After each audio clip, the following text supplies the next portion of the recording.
consisted of rare one-line mentions.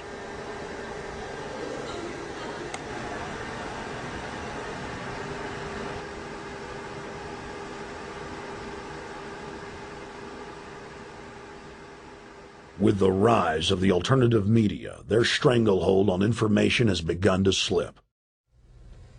On the outskirts of the national capital today, black limousines with darkened windows converged on a hotel where private security guards imposed ironclad control. The limos carried royalty, political power brokers, and industrial titans to a secret meeting that will last all weekend. It's known as the Bilderberg Group. Could their objective be world domination? Every 4 years, Bilderberg meets in North America, and in June of 2006, we decided to travel to Ottawa, the capital of Canada. The site of Bilderberg.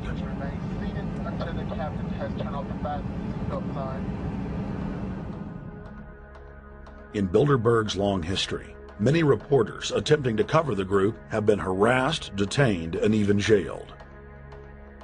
I jokingly reassured my cameramen that the horror stories we'd read about were probably exaggerated. I was wrong. We know reporters get detained at airports, people aren't let in. We know people get sent to the jailhouse for 3 or 4 hours. It happens every time. Well, it happened to Alex Jones this time. They admitted Bilderberg that they've had pressure put on them by the government to heighten security, and that's why all this happened. Yes, I was told that by 2 separate people. They scoured our records for hours yesterday and hours today, trying to find something on us, and of course there was nothing. It was just scary. I mean, I've been all over the world, and I've never seen anything like this. It was like hours of humiliation. And they said, "What are you here for?" And I said, "Well, I'm here to, cover the media, covering a political event. I hope to talk to some members of Parliament."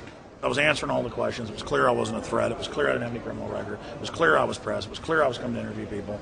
They were going to deny me. They told me earlier that I was probably going to be denied, and then you guys showed up, and everything changed. So what's your plan now?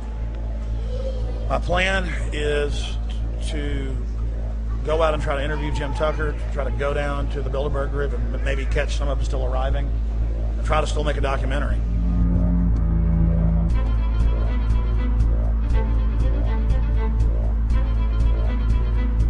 So instead of being here at 8 a.m.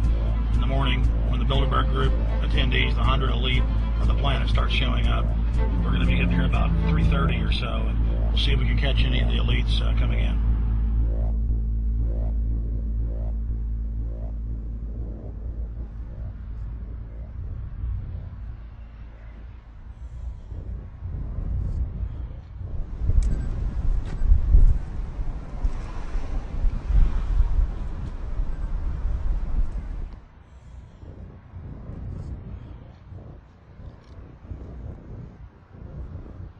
What do you think is on the agenda for this edition of the Bilderberg Society's annual meeting?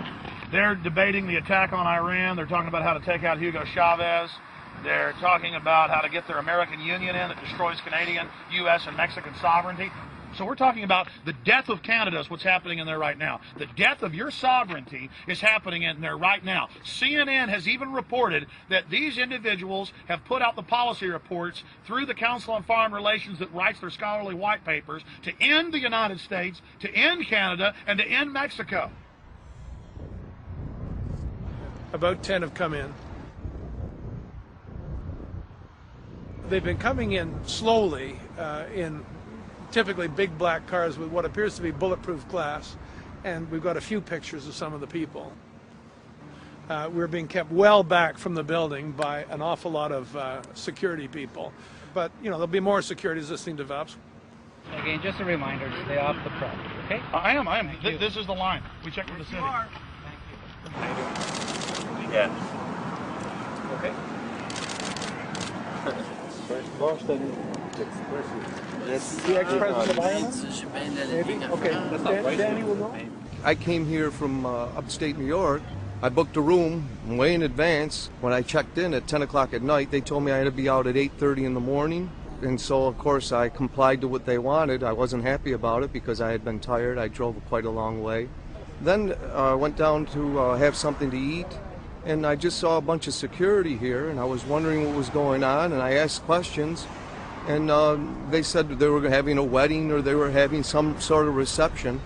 So I decided to ask a couple more questions because I thought it was kind of weird. And then I saw them from my hotel window. They were in the back with flashlights looking at the trees, looking up through the trees, and they were also in front of the hotel combing. It looked like combing the hotel. So I kind of was wondering what was going on, and I left. I got up this morning. I checked out. And then the fellow that I spoke with, the last fellow I spoke with, said, well, you'll know all about it in the newspaper. Well, I didn't have to wait because there was a group of people out here telling me everything that was going on.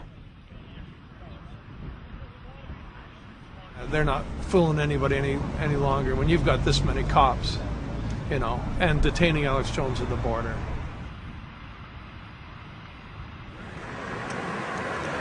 Get them on both sides. Yeah, you crook. Yeah, you're going to go to jail like Ken Lay. Oh, yeah, there's one right there. Hi. Hey, we're not your property. We're not your slaves. We're going to defeat the New World Order. The New World Order is going to be defeated. You realize that? I'm glad you do.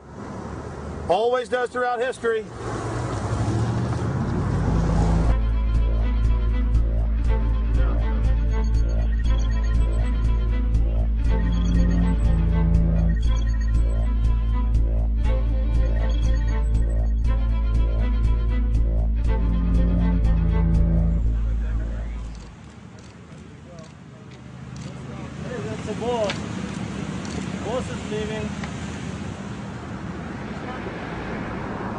Etienne Davignon is the honorary chairman of the Bilderberg Group, as well as the head of its steering committee. The committee he heads selects and invites each year's attendees. In the last decade, the list of attendees has been leaked to reporters by moles on the inside. Veteran newspaper reporter Jim Tucker has been covering the Bilderberg meetings for over 30 years and has physically attended more than 20. We traveled back to our hotel to see if Jim Tucker received the 2006 list. First heard about Bilderberg in 1975, and I said, I don't believe it. That's not possible. Who in hell's Bilderberg? I spent 20 happy years with metropolitan newspapers. All the wires are clicking at my ear. That could not happen without me knowing about it. And the thing that first impressed me most was calls in 1957 by the late, great Westbrook Pegler, widely syndicated columnist.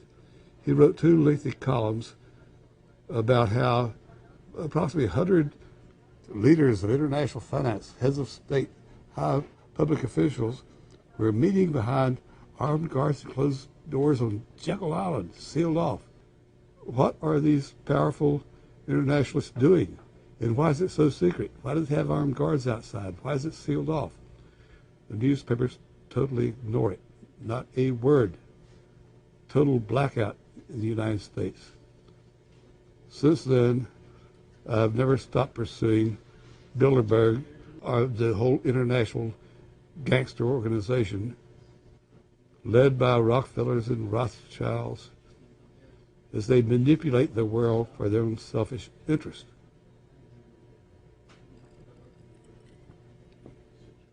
Jim, you've been waiting on the list. You normally get it on the first day. You haven't gotten it. We're told it might come in today. How important is that list? It's absolutely essential, although identifying people outside, as we always do, is important too, to find out who is not on their own list. In recent years, someone from Europe has sent a machine copy with a letterhead and so forth without identifying himself. So far, I haven't heard from him.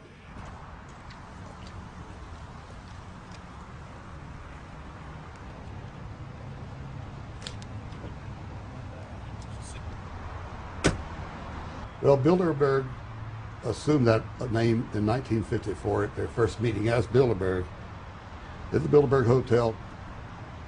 It's a little bit like Shakespeare's As You Like It. They say to Shakespeare, what do you want to call this book? And he says, As You Like It, meaning whatever you want to call it. And they thought it was dictation, so one of his